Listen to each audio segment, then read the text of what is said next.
जब सरकार गरीब के साथ खड़ी हो तो हर सुबह में जगती है एक नई उम्मीद, एक नया भरोसा।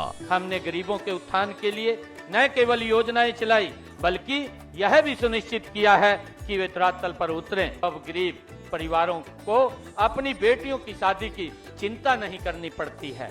उन्हें मुख्यमंत्री विवाह सगन योजना के तहत 71,000 रुपए तक सुगन राशि दी जा रही है।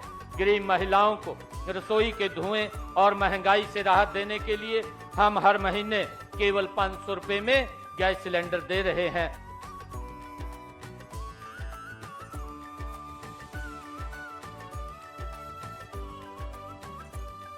मुख्यमंत्री ग्रामीण आवास योजना से अब हर गरीब के सिर पर छत है और मुफ्त प्लॉट से मिला है जीने का सम्मान। मुझे मुख्यमंत्री आवास योजना से घर और स्वच्छ भारत मिशन ग्रामीण से शौचालय का लाभ मिला है। पीएम सूर्य घर मुफ्त बिजली योजना से खेतों और घरों में मुफ्त बिजली पहुंच रही है।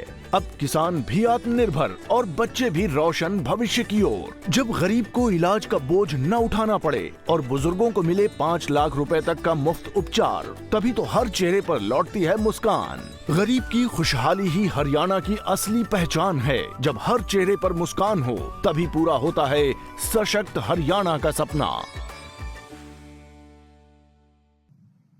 और प्रारंभ से ही मैंने यह टारगेट दिया है 50% प्राइवेटाइजेशन पार्टिसिपेशन के लक्ष्य को भी अवश्य पूरा करके दिखाएंगे।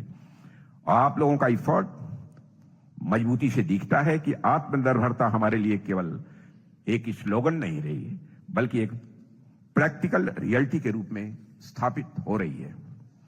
साथियों, आज स्थिति यह है कि हम जिस आत्मनिर्भरता के लक्ष्य के साथ आगे बढ़े थे उसके सकारात्मक परिणाम हमारे सामने हैं। आज भारतीय नौसेना के लिए भी जितनी वारशिप और सबमरीन्स ऑर्डर पर हैं वे सभी भारतीय शिपयार्ड्स में बन रही हैं। एक समय था जब हम अपने बड़े प्लेटफॉर्म्स के लिए दूसरों की ओर देखते थे, लेकिन आज हम डिजाइन, इंजीनियरिंग, कंस्ट्रक्शन और लाइफ साइकिल सपोर्ट तक की पूरी कैपेबिलिटी अपने भीतर डेवलप कर रहे हैं। यही तो सेल्फ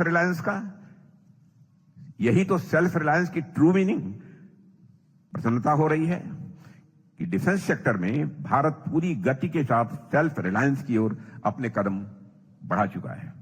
यदि मैं आंकड़ों की बात करूं तो पिछले फाइनेंशियल ईयर तक हमारा डोमेस्टिक डिफेंस प्रोडक्शन, जैसा कि हमारे सीएमडी ने बताया, हमारा डोमेस्टिक डिफेंस प्रोडक्शन लगभग 1.5 लाख करोड़ रुपए के आंकड़े को पार कर चुका था। साथ ही हमारा डिफेंस एक्सपोर्ट भी 24,000 करोड़ के रिकॉर्ड आंकड़े को पार कर चुका है।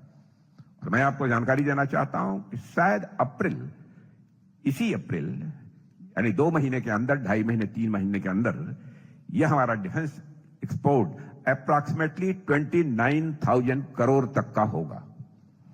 और यह टारगेट हमने लिया है, कि 29-30 समाप्त होते होते हमारा यह डिफेंस एक्सपोर्ट अप्रॉक्सीमेटली 50,000 करोड़ तक पहुंचना चाहिए।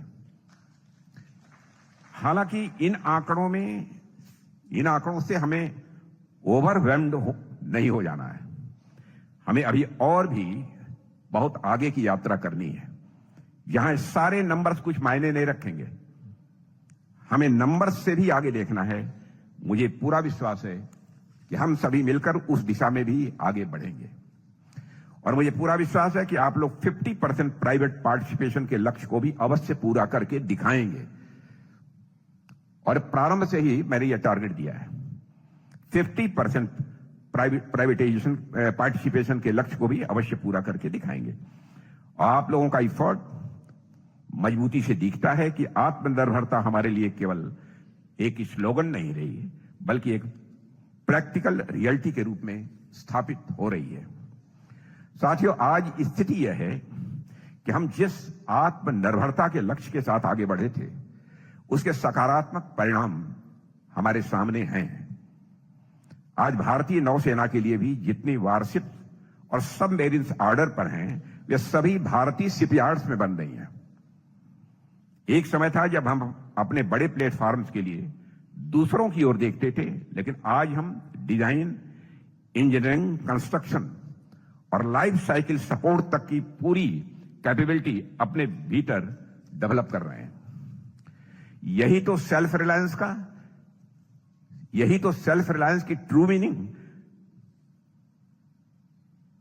जब हम कहते हैं कि हम बिल्डर्स नए भी बन चुके हैं, तो यह कोई स्लोगन नहीं है, यह ग्राउंड रियलिटी है।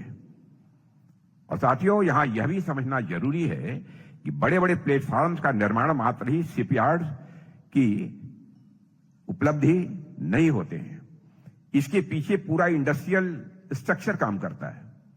यानी अगर फ्रंट एंड पर वारशिप दिख रही है, तो बैक एंड पर एक इलेबोरेट इंडस्ट्रियल इकोसिस्टम भी एक्टिव होता है। जीआरएसी आज केवल एक बड़े शिपयार्ड की कहानी नहीं है, इसके पीछे एक विशाल एमएसएमई इकोसिस्टम भी खड़ा है। हजारों एमएसएमईज, स्टार्टअप्स और इंडिजिनस वेंडर्स इस सप्लाई चेन के हिस्से हैं। और मुझे बताया गया है कि डिफेंस शिपयार्ड्स को भी सपोर्ट करने के लिए हजारों एमएसएमई जुड़े हुए हैं। इसे आप सभी कांग्लोमरेट इफेक्ट के नाम से भी जानते हैं। कांग्लोमरेट इफेक्ट में एक सिनर्जी आती है, इफिशियंसी भी बढ़ती है, रिस्क मिटिगेशन भी होता है, एवं इनोवेशन का इकोसिस्टम भी बनता है। इसी सोच के साथ भारत सरकार ने कई टारगेटेड इनिशिएटिव्स और इंस्टीट्यूशनल रिफॉर्म्स को भी आगे बढ़ाया है। लेकिन मैं इसे केवल पॉलिसी लैंग्वेज में ही नहीं रखना चाहता हूं। बात सीधी है, अगर हमें भारत को शिप बिल्डिंग में आगे ले जाना है, तो हमें इंडस्ट्री को कॉन्फिडेंस देना होगा। इसी भावना से हम अनेक फाइनेंशियल असिस्टेंस स्कीम्स भी लेकर आए हैं। लॉन्ग टर्म फंडिंग के लिए हमने डेडिकेटेड मैकेनिज्म बनाया है। एफडीआई नॉर्म्स को लिबरलाइज भी किया है। हमने पीपीपी मॉडल को इनकरेज किया है। डिफेंस शिप बिल्डिंग को स्ट्रेटेजिक पार्टनरशिप फ्रेमवर्क में खोला गया है। मैरीटाइम इंडिया विजन 2030 एवं मैरीटाइम अमृतकाल विजन 2047 के तहत world class ship building clusters develop करने के लिए करीब 3 लाख करोड़ रुपए का इन्वेस्टमेंट प्लान भी किया गया है।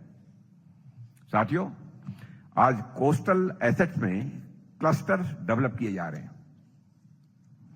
हमारा लक्ष्य साफ है कि 2030 तक हमें टॉप 10 शिप बिल्डिंग नेशंस में स्थान बनाना है और 2047 तक तो हमें टॉप 5 में पहुंचना है। और यह ड्रीम बड़ा तो है ही, लेकिन मैं मानता हूं इम्पॉसिबल नहीं है। और यह केवल सरकार का लक्ष्य नहीं है, यह हम सबकी जिम्मेदारी होनी चाहिए। और यह इंडस्ट्री, वर्कफोर्स और पॉलिसी सिस्टम तीनों की शेयर्ड रिस्पांसिबिलिटी बनती है, ऐसा मैं समझता हूं।